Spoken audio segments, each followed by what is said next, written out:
Harrison Ford, Tommy Lee Jones, Robert De Niro. Those guys sit down and they're like just so pissed. The guy got so upset with me. I almost got fired essentially. One of our teammates grabbed one of the bullpen chairs and threw him in the stands and hit a lady in the head.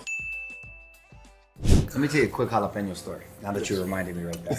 So I didn't even know this was possible, but where I work, I get the breakfast, the same my usual breakfast, like some chicken and some eggs and avocados and a bunch of jalapenos. There's good jalapenos. And I always do like the egg, the chicken, and the jalapeno in all one bite. I get my little thing with the toast. I took a bite one time. Somebody said something that was really funny. As I laughed, the jalapeno went back up and got stuck in my nasal canal? Yes, my nasal canal. And I was like, what the hell? And I couldn't get it out. And I was giving me like a little headache. Long story short, I had to go, dude, to the doctor and they gave me a one of those little bubble things to flush it out. The baby, like Yes, exactly. That sucks it out. Teardrop. Exactly. One of those teardrop things to suck it out. I did not know that you could have something, and then when you laugh, it's kind of like it's a jolt, and it shoved the jalapeno. I've never told this story. It shoved the jalapeno back up into my. I had a fucking jalapeno stuck right here in my nose, and it was making my eyes, and it was killing me. Can you believe that? Yeah. True story. Very embarrassing. Don't know why I shared that, but it was just like out of my nose, but not jalapenos. you got to be careful. With Watching jalapenos. or with funny people while you're eating, because shit can get stuck in your nose. That's a true story, unfortunately. Very painful, I remember. Wow. Surgically removed. Yeah, well, not sure with the water. That helped a lot with the water thing, but anyway. Well, Adrian, I want to put my question to you. What's the most embarrassing thing for you in your professional baseball career on the field? On the field. I think the day that I made my debut, I got called up on Friday. Saturday I didn't play, so Sunday they put me in the lineup. And for whatever reason, typically you don't hit batting practice or do anything on Sundays, but for whatever reason that day there was batting practice on the field. And so I am playing first base, I go to first base, and then the sun is like right at my eye. So I'm like taking ground balls, I'm done taking my ground balls, and I'm just sitting there like letting the guys hit, and all of a sudden this fly ball gets hit, and I'm like, the sun's there, let me go catch this ball, see where the sun is, and try to figure out the sun situation in case during the game there's a fly ball, I can kind of figure it out. And so like I'm cruising back, I'm tracking the fly ball, and all of a sudden it's like poop, and I fall. And then I look up and they had these nets that were protecting the fans. And so I literally just not even knowing, run right into these nets. I hit these nets, I fall down with these nets, and all these fans are right there laughing at me. And I'm like, when you get into these nets, you get all. Yeah, this is the day. No, like literally an hour before I make my debut in the big leagues.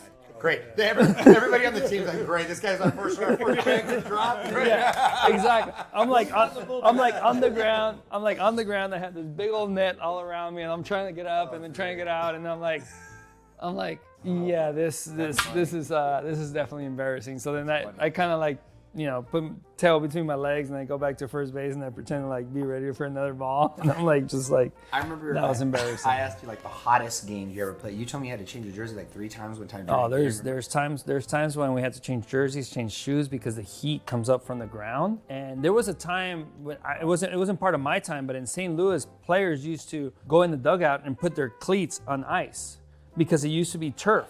And with the heat in St. Louis, if it was 105 in St. Louis, the turf was like 130, and it would crawl up from the cleats, from the metal, into your feet. Is this Old Busch Stadium? Yeah, Old Busch Stadium. Old Busch was horrible because it was a multi-purpose. Yes. And it trapped all the heat and everything. God. And literally their feet they would get blisters. So they wouldn't get blisters. They would go in the dugout and put their feet on ice water, like the cleats on ice water, so it could cool down. So when they went back out, their feet wouldn't be. When we would get scalp tickets to St. Louis home games, we'd be talking to scalpers, and if we were like super hungover, we never went for any tickets off the third baseline because that was going to be in the sun, in the daylight, and you wouldn't make it to the game. Like you would puke. Like your hangover would take the better of you. Yeah. What other crazy ass parent are we?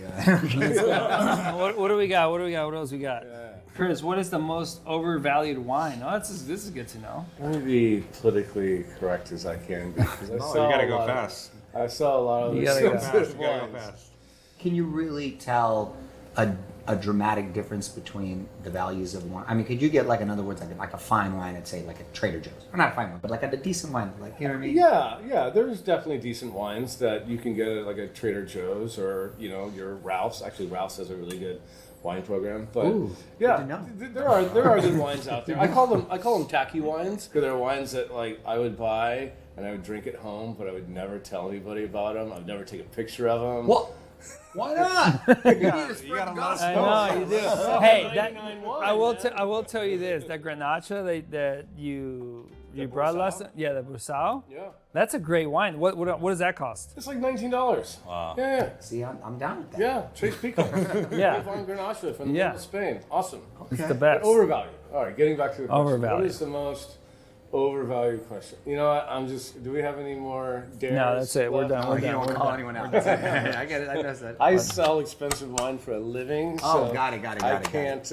Is it all about the You can. age? One that you don't sell. Anything that is expensive, I've sold it. Okay. How about? So let me ask you as a novice, is it really about the age of the wine too, not necessarily? Absolutely not. The age, can make wines kind of come together, in the evolution, like the flower fully opens up for older wines. But a wine's ability to age isn't mutually exclusive to the quality. Okay, I'm gonna twist this on you. What is the most expensive bottle of wine, price and wine, that you've had that you're like, yeah, that wasn't worth it?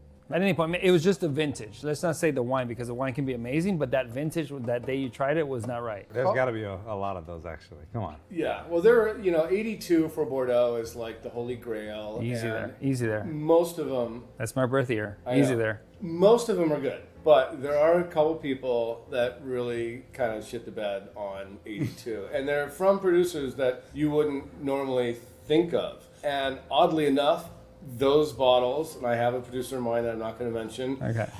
they still go for $5,000-$6,000 a bottle, but they're completely not worth it. And I don't know why. I've been in the presence of that bottle being opened up probably half dozen times, and everyone just goes nuts over it. And I'm like, How much would you pay for that wine? how much would I pay for that wine?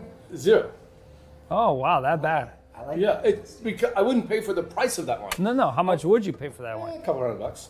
Okay. When they start to get really old, you're really dealing with like history and a piece of that, and almost like art, like you're saying. Interesting. I had the good fortune at the French Laundry to taste some crazy stuff. A lot of good wine. Crazy stuff. The guy was a Philly real estate developer, and he had done an amazing big deal, and he wanted to come to the laundry and celebrate. It was a six-top, and his goal was to spend $100,000.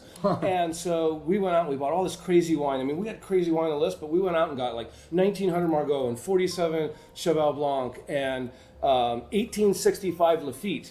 Well, this guy never asked for a list. He always just said, "What am I drinking?" He started with that. It was $20,000 for 1865 Lafite. And he said, "Okay, well, what else do you have?" And so we all start sweating bricks, man. We bought this wine for him to buy it. Thomas is going to kill us. Yeah. We're not going to sell this bottle to anybody else. And so just sweating bullets. What else do you have? So we go through and he drinks the 1900 Margaux and the 47 Cheval Blanc and the 61 Latour and Ucam and all this stuff. And at the very end of the night, everyone's kind of loose, and he goes to me, "Do you still have that 1865 Lafite around?" And I was like, "Yes, we do." And so he's like, "All right, we'll do it." And I round the corner, and I was like, "Yeah!" It's like we sold that bottle. Oh, good for you. And- I get them loose a little. Yeah, I had to get loose. But Thomas is very gracious when you come into his restaurant and you spend that kind of money. So they comped all the food, they comped all the dessert, they course. comped all the champagne, they comped the 59 Ucam at the end. So the bill was only like $88,000. And so he's like, my goal was to spend $100,000. He wrote $100,000 at the end and tipped, what is that? $12,000. That's awesome. That's Story. great. $12,000. Yeah. That's a great That's story. an awesome story. They pulled the tip that night in the whole restaurant, even the chefs, and it was awesome. Hey, look at that! Everybody won right there. That's a Everybody won. great Good story. job. That's a great story to end our episode here. Pairs Perfect. Thank you for watching, guys. Mario, thank you for your time. Tim, thanks Thank for your you. time. Hope you guys enjoyed it, and till next time. Cheers.